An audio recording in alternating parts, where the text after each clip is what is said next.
আসসালামু আলাইকুম। মোহমায়ার বাহুডোরে পর্ব ৪২। লেখিকা সাদিয়া। এ কি ক্যাপ্টেন সাহেব, আপনার পিঠে এত লাল হয়ে আছে কিভাবে? চামড়াও ছিলে গেছে দেখছি, কি করে হলো এসব? সদ্য শাহন নিয়ে এসেছে ইহাম। কোমরে তার সাফেদ তাওয়াল পেঁচিয়ে আছে, যার ফলে ভেজা হিমালয় শরীরটা স্পষ্ট। খাঁজ কাটা শরীর দেখে আলাদা শিহরণ খেলা করে মনের কোনায়। বুকে সৃষ্টি হয় ধুকপুক ধুকপুক স্পন্দন। শরীরের রন্ধে রন্ধে দ্রিম দ্রিম এক অনুভূতি উষ্ণ করে তোলে সারা অঙ্গ। তবুও মুখ ফসকে প্রশ্নখানা করে নিজেই তাজ্জব বনে গেল। এই মুহূর্তে বিস্ময় লজ্জায় নুয়ে যাচ্ছে তার কোমল নাজুক চিত্ত। আহাম্মকের মতো প্রশ্নটা করে ইতস্তত বোধ করছে নিজে নিজেই। লজ্জায় মায়রার মাথা নোয়া দেখে নিচের ঠোঁট কামড়ে হাসল ইহাম। মেয়েটা বুঝি তার ওই ঠোঁটকাটা হাসি দেখে আরও জমে বরফ হয়ে যাচ্ছে।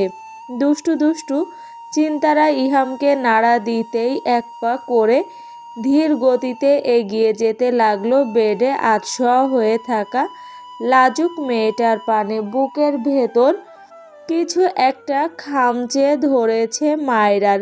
নিঃশ্বাসটা গলার কাছে কেমন দলা পাকিয়ে গিয়েছে।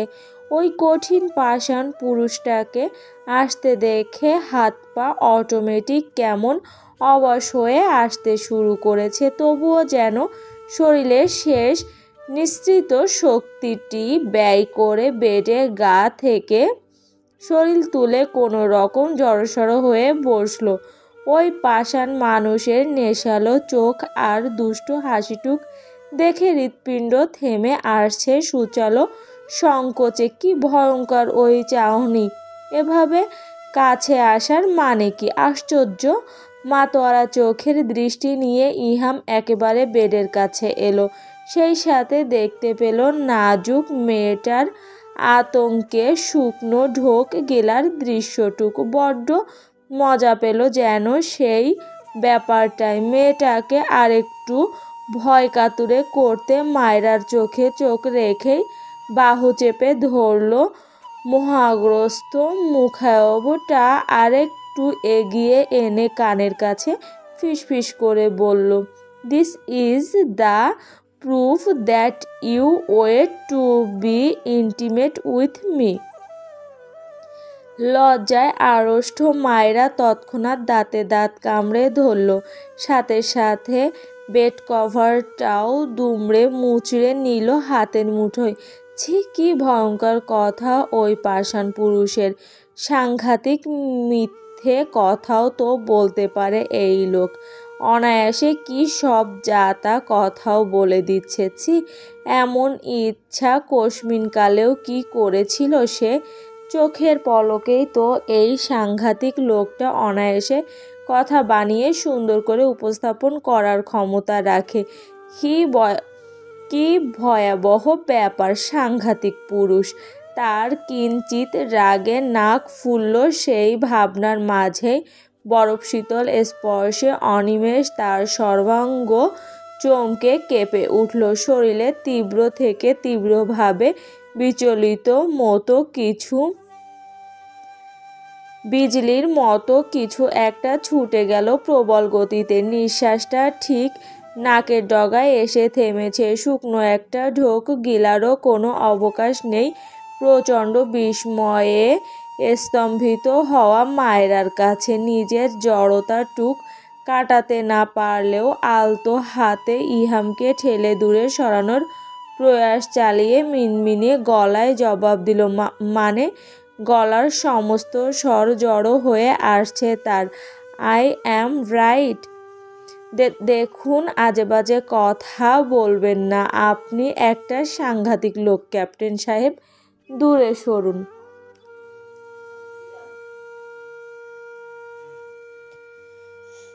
ইহাম এক চুল তো নড়লই না, উল্টো আবারও আগের মতো কানের কাছে শরীরের লোম শিউরে দেওয়ার মতো ফিসফিস করে জানালো, আমি সরতে চাইলেও আমার পিচ্চি বউ সরতে দিতে চায় না। স্বামী সুইট সুইট আদর করে তো প্রচুর, তাই চোখে হারায়। এই চিহ্ন দ্বারাই সে সূক্ষ্মভাবে বুঝিয়ে দেয় আমাকে সে ঠিক কেমন করে পেতে আগ্রহী। ইহাম আরেকটু এগিয়ে আসছে, সেই আভাস পাওয়া মাত্র তড়িতে দুই হাত দিয়ে পুরুষ্টু বুক ঠেকানোর চেষ্টা করলো। রাগ দেখানো অভিনয় করে নাক ফোলালো মেয়েটা। দেখুন, আপনি কিন্তু খুব খারাপ লোক, একদম উল্টাপাল্টা কিছু বলবেন না। দূরে সরুন, দূরে সরুন। একটা সোজা প্রশ্ন করেছি, সোজাভাবে উত্তর দিলেই হয়ে। তা না করে সবসময় আপনি পেঁচানো পথ অবলম্বন করেন। আপনি খুব ঝামেলার মানুষ। You explain to me. ইহাম আলতো হাতে মাইরার গুলিবিদ্ধ দগ্ধ ব্যান্ডেজে মোড়া হাতটা মুঠোয় নিল। তোমার সাথে খারাপ কি করেছি আমি? নাকি দেখতে চাইছো খারাপ কি করতে পারি? ইহামের খেইহারা চাহনি আর বেপরোয়া তরঙ্গের ন্যায় কথার ইঙ্গিত তার অন্তরাত্মা কাঁপিয়ে দিচ্ছে। শুকনো ঢোক গেলার সাথে সাথে আমতা আমতা করে কিছু বলার আগে ইহাম মৃদু তেজস্বী কণ্ঠে জানালো, মেয়ে শরীরে রক্ত শক্তি বেশি হয়ে গিয়েছে, তাই না? বলেছি না এই হাতে জোর প্রয়োগ করবে না, একটুও রক্ত বের হলে আছাড় মারব। কথা শুনতে কি তোমার দুষ্টু বেয়াদব মনটা মানতে চায় না? লে হালুয়া। এই লোক বেয়াদব শব্দটা এতটাই রপ্ত করেছে যে যখন তখন যে কোনো অবস্থায় বের করে ফেলে। একটা রোমান্টিক মুহূর্তও এই পাষাণ পুরুষ ঘেঁটে ঘ বানিয়ে দিবে অবলীলভাবে। বিরক্তিতে মুখটা খানিক ভোঁতা হয়ে এলো। সোনা বন্ধু, তুই আমারে ভোঁতা দা দিয়া কাইটালা পিরিতের খেতা দিয়া যাইতা ধইরা মাইরালা। আকাশ পাতাল বিস্ময়ে মায়রার তালু জিহ্বা এক হয়ে এলো। চোখগুলি অবাকে এত বড় হলো যে কঠোর থেকে বের হয়ে আসবে এমন। বিস্মিত চোয়াল হা হয়ে আছে। কেমন করে এই লোক এই ধরনের গানও শোনে? কেমন লুচু লুচু হয়ে গান খেয়েও নিল। পুরাই রাস্তায় উত্ত্যক্ত করা ছেলেদের মতো। ছি ছি, কি ভয়ঙ্কর ব্যাপার। এই লোকের তো নানা রূপ। গিরগিটির মতো নিঃশ্বাস নেওয়া, চোখের পাপড়ি ফেলা কিংবা ঢোক গিলা সব কিছু ভুলে গিয়েছে মায়রা। হোয়াট? মৃদু আওয়াজে প্রশ্ন করে ইহাম। এখনও মাতালের মতো বিভোর হয়ে তাকিয়ে আছে। ফিসফিস করে তাড়াতাড়ি সুস্থ হও। তোমার সাথে ধস্তাধস্তি খেলা খেলতে ইচ্ছুক ক্যাপ্টেন ফাহাদ ইহাম চৌধুরী। তারপর দেখব তোমার ওই টুকুন পিঁপড়ে শরীরে কতটুক শক্তি আছে আমায় আটকানোর। আমার শক্তি সামলানোর ক্ষমতা আছে তো তোমার মেয়ে? ভয়ে মিহি আতঙ্কে গলা শুকিয়ে চৌচির হয়ে আছে মায়রার। বিস্ময়ে চোখের পাপড়ি ঘন ঘন ঝাপটায়। ভীত মেয়েটা। ইহাম মুচকি হাসে। একটু ছাড় দিতে ঠোঁটের একদম কিনারায় একটা ছোট্ট অথচ শব্দ করে চুমু দিয়ে ফিসফিস করে আওড়ায়, তাড়াতাড়ি সুস্থ হয়ে যাও আমার সুইটহার্ট বেয়াদব। সরে আসে ইহাম। মাথার মাঝারি সাইজে এক ঝাঁক চুলগুলি ঝাঁকিয়ে বৃষ্টির মতো ঝিরিঝিরি পানি ঝাড়ে। গুরু গম্ভীর কণ্ঠে বলতে থাকে, কাল উন্মাদের মতো যখন করছিলে তখন আমার শার্টের ওপর তোমার নখ খুবলে ধরেছ আর তোমার বিশাল সাইজের নখের দুষ্টু চিহ্ন বসিয়েছ, মনে নেই? একটু থামে ইহাম। শপিং থেকে অলিভ রাঙা শার্টটা গায়ে জড়াতে জড়াতে ফের বলে ওঠে, আর দুপুরের ঘটনাটা ভুলে গেলে বেয়াদব জান? আমার খুব গভীরে ঢুকে যাওয়ার পায়তারা করতে করতে কখন তোমার দুষ্টু চিহ্নগুলি গাঢ় করে তুলেছ বলতে পারো না বুঝি? মায়েরা সরু চোখে নাক ফুলিয়ে তাকিয়ে ফোঁসফোঁস করছে। তার ভাবনা একটাই, এই লোকটার এত সোজাসাপটা কথা কেন বলতে হবে সব সময়? যদিও বা একটু ভালো করে কথা বলে, তাও তাকে লজ্জায় ইতস্ততে কোণঠাসা করার পথ ছাড়ে না। মুখ ভ্যাংচায় মায়রার। তা দেখে ইহাম কিঞ্চিত হেসে বলে ওঠে, মোটা মোটা বেয়াদব। সরি, সম্ভবত মাথা মোটা বেয়াদব হবে। মাথা মোটা বেয়াদব, এই একটা কথায় কি মধু পেয়েছেন আপনি? বারে, আমি সর্বদা সত্যি কথা বলি। কেমন সত্যি কথা বলেন তা তো জানাই আছে, প্রমাণ তো দিলেনি। মায়েরা, আসতে হবে এখন তোমার কাছে? আসবো আমি? ইহামের প্রশ্নে মায়রার মেকি রাগ নিমিষে হাওয়া। হুমকির মানে বুঝে দ্রুত এদিক ওদিক মাথা নাড়ায় সে। বিব্রত পরিস্থিতির সেই লজ্জার ভয়ে আড়ষ্ট মায়েরা মুহূর্তে সব মেনে নেয় চুপটি করে, বোকার মতো তাকিয়ে ঘন পাপড়ি যুগল হরিণ চোখগুলি পরপর ঝাপটায়। ইহাম এক গালে হেসে বিড়বিড় করে, আমার বেয়াদব জান। মায়েরা, ঘুমানোর সময় হয়নি? বকা খেতে চাইছো নাকি? কখন বলে গিয়েছি ঘুমানোর জন্য? থতমত খায় মেয়েটা। শাওয়ার নেওয়ার আগে নিজ হাতে মানুষটা যত্ন করে গরম গরম স্যুপ খাইয়ে ঔষধ দিয়ে বলে গিয়েছে ঘুমানোর জন্য, অথচ তার চোখে ঘুমই আসছে না। মানুষটার শক্ত গলা শুনে এবার সত্যি ভয় হলো বকা খাওয়ার। আমি একটা কথাও আর যেন মুখ থেকে বের না হয়। চুপচাপ ঘুমাও, চোখ বন্ধ করো। আমার ঘুম আসছে না। মাথা নিচু করে অভিমানী স্বরে বলল মায়রা। ততক্ষণে ইহাম কোমরে প্যান্ট জড়িয়ে নিয়েছে। এখনো শক্ত প্রস্থ, বুকটা উন্মুক্ত, শার্টের বোতাম লাগানো হয়নি। ইহাম বেডের থেকে হাত পাঁচেক দূরে ঘাড় বাঁকিয়ে মেয়েটার মন খারাপটা অবলোকন করে নিল চুপিসারে। বোতাম লাগাতে লাগাতে পা বাড়ায় মায়রার নিকটে, অর্ধ বুক উন্মুক্ত রেখে শার্টের তৃতীয় নাম্বার বোতামটা লাগিয়ে মায়রার ঠিক পাশে বসলো। নুয়ে রাখা থুতনিতে তর্জনী ঠেকিয়ে ইহাম উঁচু করলো মেয়েটার মোহনীয়া বদনখানি। বিভোর চোখে তাকিয়ে দেখে, কোমল কণ্ঠে প্রশ্ন করলো, কি সমস্যা? ঘুমাবে না কেন? আসছে না কারণ জানতে চায়?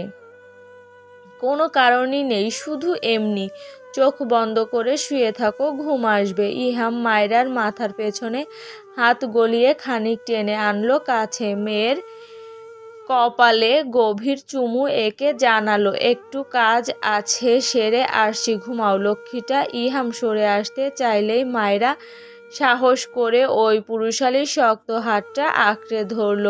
মায়া মায়া চাহনি দিয়ে করুণ স্বরে বুলি ছেড়ে আবদার করলো, একটু থাকুন না আমার কাছে। মায়রার ওই আদুরে মুখ আর আহ্লাদি গলা একেবারে তীরের মতো গিয়ে বিঁধ করলো ইহামের বক্ষদেশে। মেয়েটা আসলেই একটু বেশি অবুঝ আর সরল টাইপ।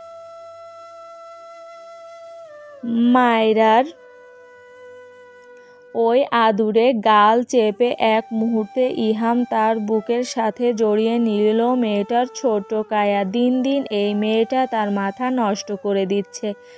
আগেরকার মতো নিয়ম মাফিক এক গুয়ে দিন গুলির মোড় পরিবর্তন হয়েছে। এখন শত কাজ আর ঝামেলার মাঝেও ওই মাথামোটা একটু বেশি বোঝা মেয়েটা তার মস্তিষ্কে সূক্ষ্ম যন্ত্রণা দেয়।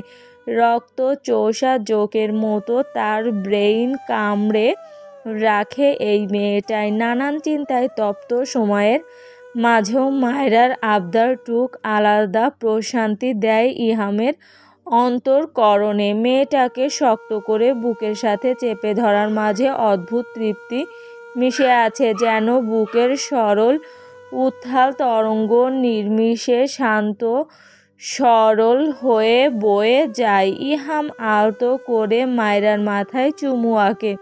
মেডিসিন নিয়েছো? প্লিজ ঘুমাও, আমি আছি। মায়রার হৃদয় খুশির উচাটনে বাকুম করে। এত শান্তি, এত তৃপ্তি জীবনে নতুন বার উপলব্ধি করছে সে। দুনিয়াটা যেন স্বর্গীয় সুখ সমতুল্য।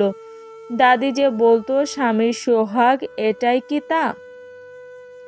বুক থেকে আস্তে করে তুলে ইহাম মায়রার কপালে চুমু দেয়। এরপর মুখ নামিয়ে গাল ও ঠোঁটের এক কিনারা ছুঁয়েও চুমু খায়। ব্যাপারটা আলাদা এক অনুভূতি মিশে আছে, যেন প্রাপ্তির ভরাট খাতায় পূর্ণ নাম্বার পেয়ে আলতো হাসে মায়রা। লোকটার মুখ থেকে শুনতে পায় পাষাণ মানুষটা বিড়বিড় করে বলছে, বেয়াদব জান। মায়রা থম মেরে থাকে। সে বোঝে না পাষাণ মানুষের মতিগতি। এত রোমাঞ্চকর পরিস্থিতিটা কেমন থমথমেও করে দেয়। মানুষটা বড্ড পাষাণ। যখন তখন মুখ ফসকে অপছন্দের কথাটাই বের করে ফেলে। মাথায় হাত বুলিয়ে দিচ্ছি, লাগবে না, আপনি যান। গালে কয় কেজি চাল ভিজিয়েছ মায়রা? মানে? তুলতুলে গাল দুটি যে ফুলে গিয়েছে। মায়রা আরও গাল ফুলিয়ে ঘাড় বাঁকালো। ইহাম মুচকি হেসে বলল, ফুলো গালে চুমু খেতে কেমন লাগে মায়রা? একটু টেস্ট করি, দিবে নাকি?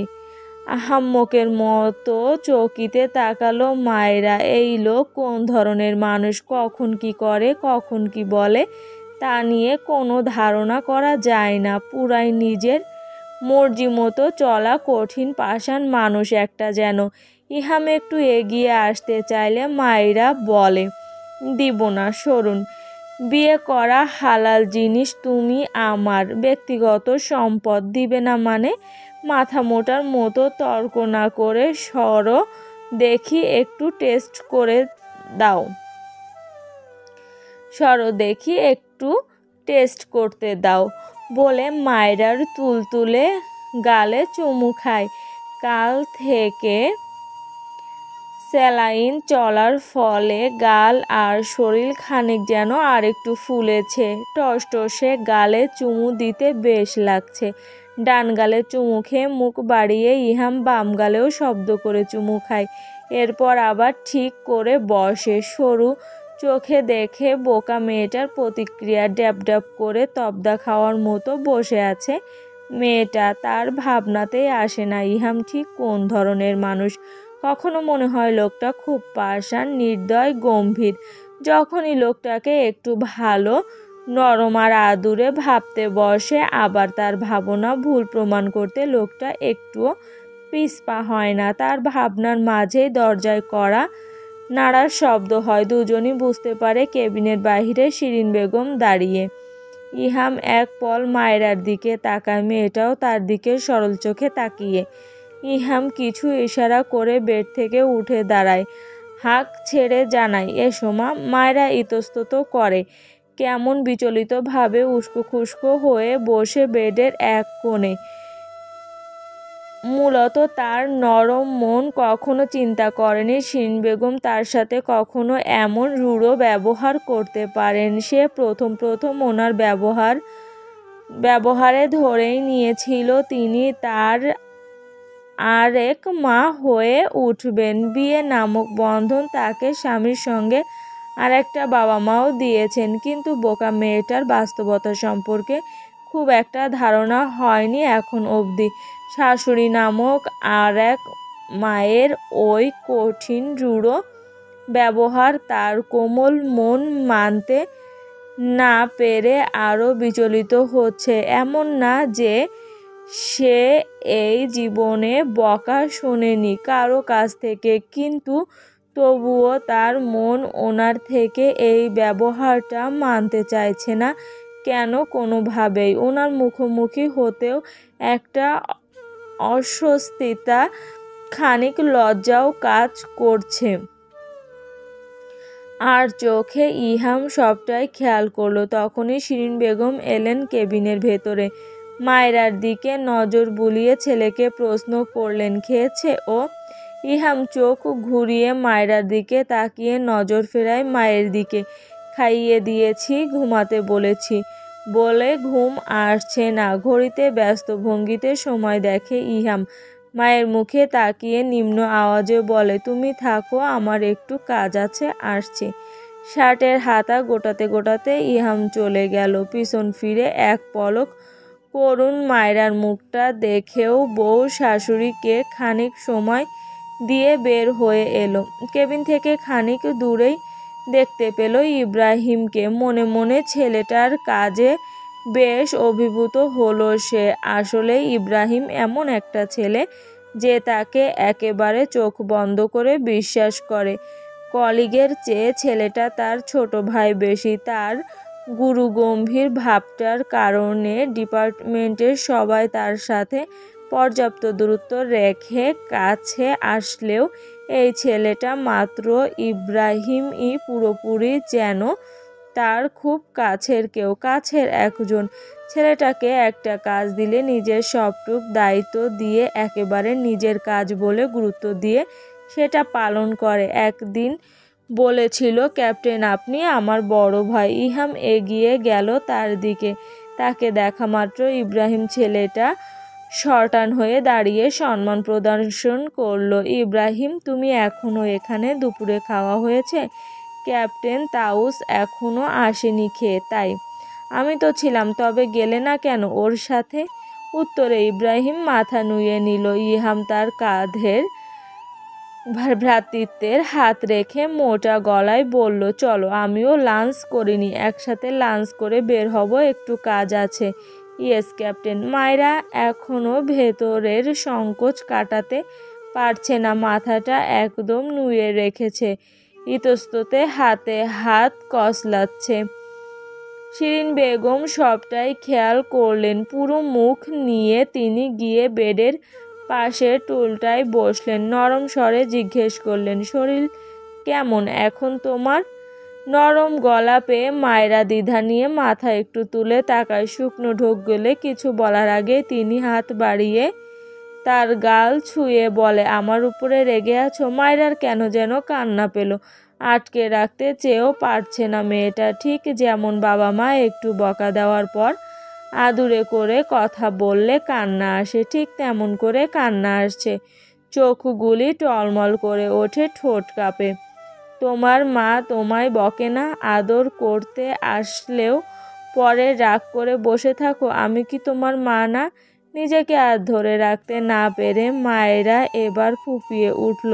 তার কান্না দেখে শিরিন বেগম ছলছল নয়নে উঠে দাঁড়িয়ে জড়িয়ে ধরলেন মায়রাকে। তখনের কথা মনে করে শিরিন বেগমকেই জড়িয়ে ধরে মায়রা কিছু সময় ফুপায়। তখন ছেলের কষ্টের কথা চিন্তা করে আমার রাগ হয়েছিল, একটু বকেছিই তো শুধু।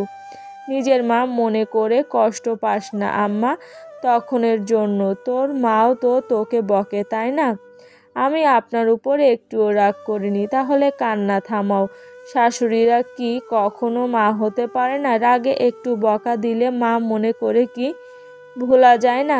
রাগের মাথায় তখন মেয়েটাকে একটু বকে দিলেও নিজের কাছে খুব খারাপ লাগছিল, তাই চেয়েও আর চুপ করে বসে থাকতে পারেনি তিনি। সত্যি বলতে মেয়েটাকে তো তিনিই পছন্দ করেছিলেন ছেলের জন্য। ক্যাপ্টেন, কাজটা খুব রিস্কি হয়ে যায় না? রিস্ক হলেও কিছু করার নেই, করতে হতোই। ইব্রাহিম কিছু বলতে পারে না, তবুও নিচু গলায় বলে ওঠে, যদি কোনোভাবে অথরিটির কাছে খবর যায় তা পারবে না। জানতে পারলেও টিমের কেউ এর জন্য দায়ী থাকবে না, যার সব দায়ভার কেবলই আমার। ক্যাপ্টেন, কিছু মনে করবেন না, একটা কথা বলতে চাইছিলাম। মাথা নুয়ে জানায় ইব্রাহিম। একটু দূরে বসে থাকা ইহাম ঠোঁটের ভাঁজে আবারও সিগারেট টানলো। সে আগেই বুঝে নিল ইব্রাহিম কি বলতে চাইছে, তাই নাক মুখ দিয়ে ধোঁয়া বের করতে করতে নিজ উদ্যোগে জানালো, কি হবে তার ধার আমি ধারি না। অথরিটি কোনো দিন জানলেও আই উইল হ্যান্ডেল ইট। তুমি জানো না ইব্রাহিম ওই কুত্তার বাচ্চা আমার ঠিক কোথায় হাত বাড়িয়েছে। ওর কলিজা ছিঁড়ে যে আমি কুচি কুচি করিনি এটাই ওর সৌভাগ্য নয় কি? চলবে, একটু কমেন্ট করে কিছু বলে যাবেন প্লিজ। আমাদের গল্পটি যদি ভালো লেগে থাকে অবশ্যই একটি লাইক দিয়ে যাবেন এবং আমাদের চ্যানেলটি সম্পূর্ণ নতুন, এর জন্য যারা যারা আমাদের চ্যানেলটি দেখছেন তারা অবশ্যই সাবস্ক্রাইব করে আমাদের পাশেই থাকবেন। ধন্যবাদ সবাইকে।